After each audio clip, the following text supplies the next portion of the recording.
Future Codger here, letting you know that this video is a remake in which I used a recording for which I have more sympathy than the one I used earlier.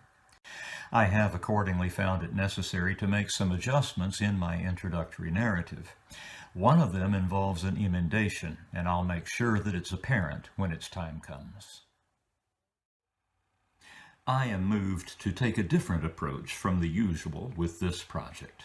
Arnold Schoenberg's D minor string quartet is already over 45 minutes long, and a close listening to it is apt to leave you exhausted. That's a good reason, I think, to have my say over it in a separate video from the presentation of the composition with score and running analytical commentary. And because this is, after all, a composition by Arnold Schoenberg, it seems to me that a specific kind of introduction is called for. We all know that Schoenberg is one of the most reviled composers in the history of Western music, and to this day the presence of one of his works on an orchestral program is enough to make people stay away in droves. Box office poison, one orchestral manager once told me. It may be that some of you who watch this are hesitant to spend any time with a composer whose music you've come to regard as off-putting and unsatisfying. If that's true, I hope you'll let me make a case for him. I'd like you to listen to the coda of this string quartet. It's about 3.5 minutes long. In this presentation, I've given you just a couple of seconds of lead-in from the music that preceded it, and then the coda begins at letter O with a change of key to D major. You'll probably be able to tell from the character of the music that the opening phrase is still very much in dialogue with the foregoing movement and has an unsettled quality that is only resolved in measure 5, where the music settles into unalloyed D major warmth for its final stretch. As you listen to this music, ask yourself if you've ever heard anything more wiltingly beautiful.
The gorgeous passage you just heard is, of course, the quartet's summary statement, and in order to appreciate it fully, one must experience the entire composition. In a sense, one has to earn the right to enjoy this coda, and earning it will cost you some effort. The really interesting question, in my view, is whether the effort is worth it for any particular listener. If you're not sure, why not give it a try? How else will you know? I've long suspected that Schoenberg's unfortunate reputation has more to do with what people have heard about his music in the undergraduate music appreciation course they took, specifically about his dodecaphonic compositional method, than from their hearing of the music itself. If the mere mention of dodecaphonicism sent a shiver up your spine, rest assured that it wouldn't be for almost another 2 decades after his D minor string quartet before Schoenberg wrote a major work using his 12-tone system. I speak of the Wind Quintet of 1923. The work under examination here is still very much a tonal composition, although it certainly is true that the music is even more harmonically prodigal than that of his earlier Verklärte Nacht, so much so that it's sometimes impossible to say definitively where this music is going in terms of key tonality, and the occasional question marks in my analysis are representations of this fact. The D minor quartet is a product of the years 1904 and 05, just half a decade after Verklärte Nacht. I recently made a video examining that earlier music, and I believe that comparisons between the two are appropriate and revealing. Both are single movement D minor works that end in D major. Both works are in 2 large parts of roughly equal length, with Part 2 answering and completing the argument in Part 1. Sonata form plays an important role in both, and a general journey from agitation and upheaval to reconciliation and peace is made in both. Both are works of a virtuoso composer, but it is in the D minor quartet, not Verklärte Nacht, that Schoenberg found his mature voice. It is, first and foremost, the voice of a polyphonist. That's not to say that the earlier composer disappeared. He is still very much recognizable in both works, but the focus has changed. Verklärte Nacht is a narrative work, almost a species of literature modeled on a poem by Richard Demel. Although Schoenberg did intimate that there are programmatic elements in the quartet, he never divulged them, so we are left treating the latter as a species of absolute music, with the listener's focus now shifted of necessity to music as music, music free of any extra musical encumbrance, music that is only about itself. To get the full benefit of a piece like this, the listener must approach it as a composer would. It's a tall order. There's no question that the work is an extremely difficult one, both for those who play it and those who listen to it. If that's also your impression, know that you are in good company. In his Style and Idea, Schoenberg related a conversation with Gustav Mahler on the occasion of his showing his older friend the score for his newly written quartet. Mahler's comment was, "I have conducted the most difficult scores of Wagner. I have written complicated music myself in scores of up to 30 staves and more, yet here is a score of not more than 4 staves, and I am unable to read them." I indicated a little earlier that the single movement work is in 2 large parts of roughly equal length, and now I must go further and tell you that each of those parts is also divisible into large sections, so that the entire quartet in a single movement can be thought of as a 4-movement work with a coda, which you just heard, to the whole. Those 4 movements follow the standard symphonic cycle in force ever since the Beethoven Ninth: a large opening movement in sonata form, a scherzo with trio, a slow movement, and a rondo finale. The big division lies between the scherzo and the slow movement. Samuel Barber's First Symphony, written about 3 decades later, follows a similar plan, although it's only about half as long as the quartet. The collapsing of four movements into one represents the fruition of an ideal that had been in evidence for a century prior to the writing of this quartet.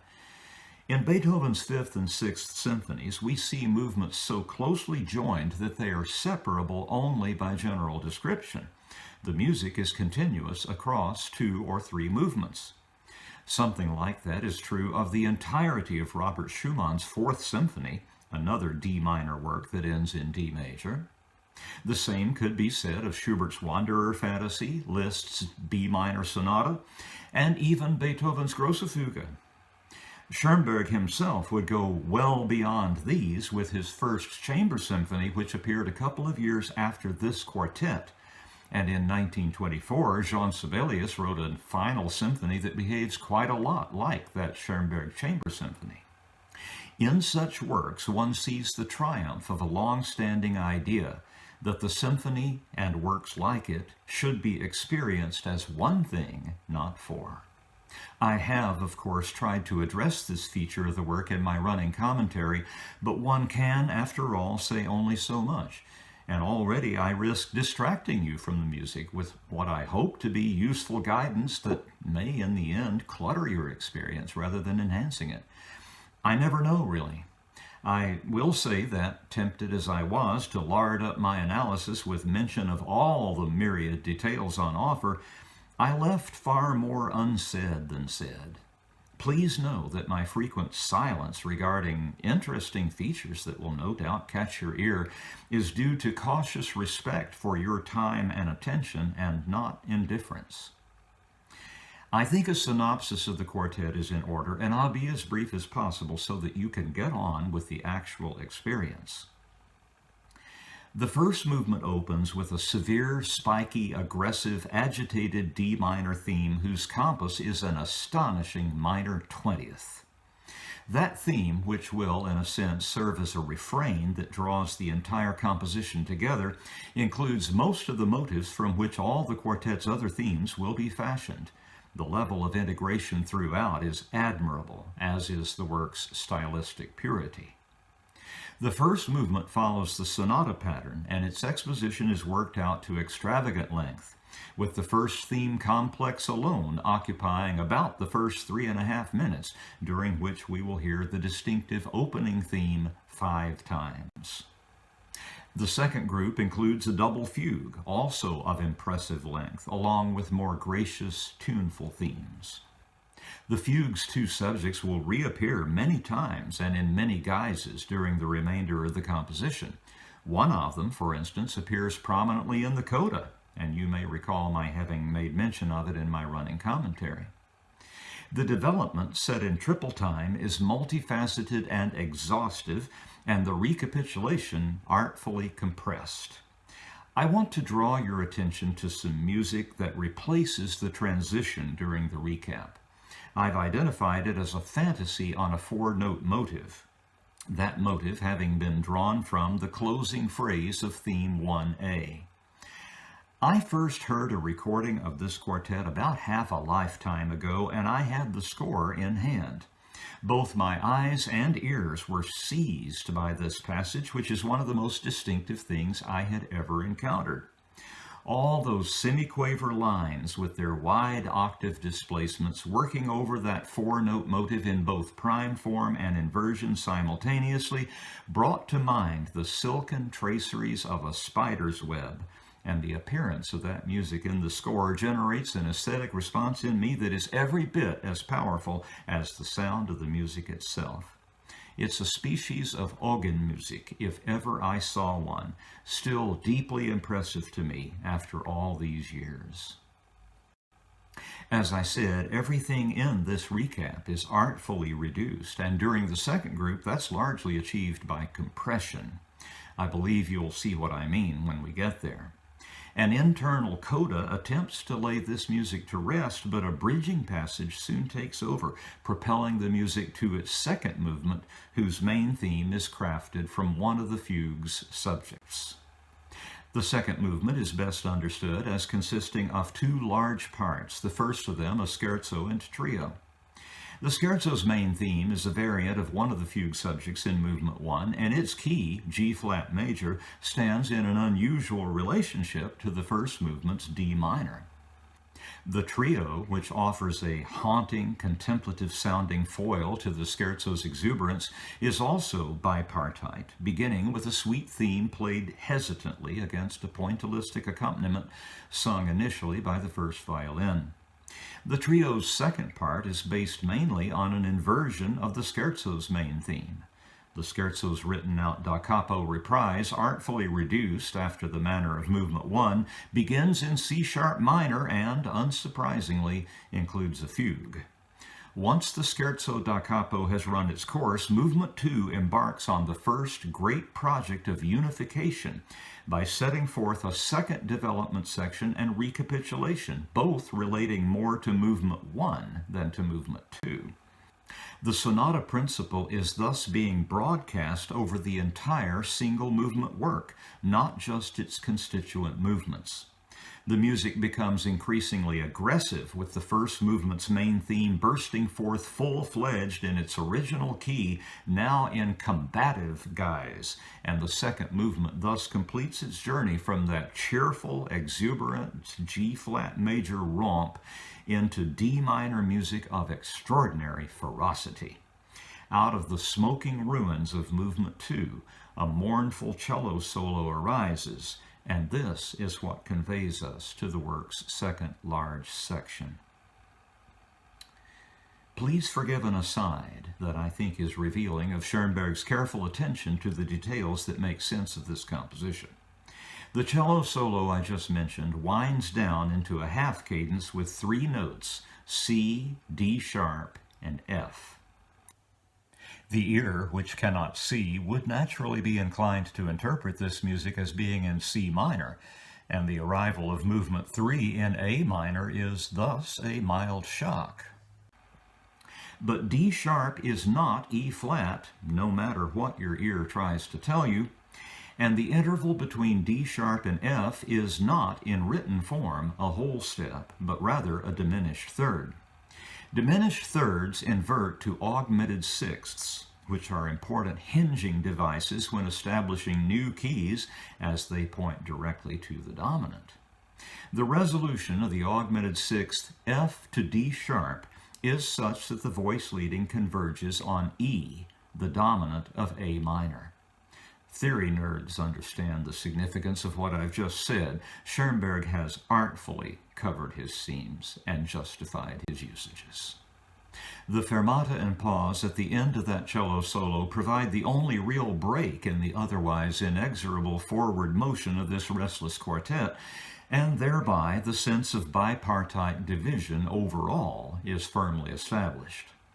Thus, Part 1, which includes the first two movements, begins in D minor, makes a journey through G-flat major, the key of the scherzo, and returns to D minor to end very powerfully in its original key. The remainder of the musical journey, Part 2 in the big scheme of things, begins in A minor, spends a great deal of time in E major, and moves on into A major for the rondo finale, finally ending in D major, the tonic major key of the whole. This is, overall, a satisfying and mostly traditional harmonic trajectory. Part 2 begins with a slow movement of extraordinarily tender main. This movement treats two themes which delineate two large parts of the movement. The first, in A minor, is halting, tentative, troubled. It is this theme that, in New Clothing, will furnish the thematic anchor for the finale. The second, theme B, is a gorgeous E major outpouring redolent of Brahms. The unfolding of both themes includes many quotations of themes and motives heard in earlier movements, wafting in and out of the texture, the work thereby drawn together ever more tightly, and the return of theme A includes passages played near the bridge marked Am Steg for a wispy, disembodied effect. This movement, too, offers further development and recapitulation of the themes of Movement 1. When these have run their course, another bridge passage ushers in movement 4, the quartet's rondo finale in A major. This movement behaves exactly as we would expect such a movement to, with the main theme returning at intervals to demark the journey's primary inflection points. The developmental episodes of this movement comprise the most rigorous working out of the quartet's various themes and motives, and the final return of the main theme of this movement is just glorious, furnishing the climax of the entire composition and mounting toward the bursting point. Just at the moment when the music seems about to reach its inevitable triumphant conclusion, an absolutely terrifying deceptive cadence derails the music and diverts its flow into minor key channels that lead finally to that gorgeous D major coda whose serene beauty you have already enjoyed in this video, but which, coming at the end of a mostly harrowing 46-minute musical journey, will be imbued with meaning far beyond what it can possibly convey in isolation, representing, instead of a pleasant musical pastoral, a resolution of all the tensions that have made the journey arduous. It is, for me, one of the most satisfying conclusions in all the music I know. Full disclosure, as with much of Schoenberg's music, I am unable to say that I like it, as I like much of the music of his contemporary Igor Stravinsky, for instance. But I certainly do love it deeply. And I hope you can enjoy this trip through an extraordinarily difficult but ultimately rewarding piece of music. You'll find the complete recording and my running analytical commentary in video 2, to which I'll link you in the description below.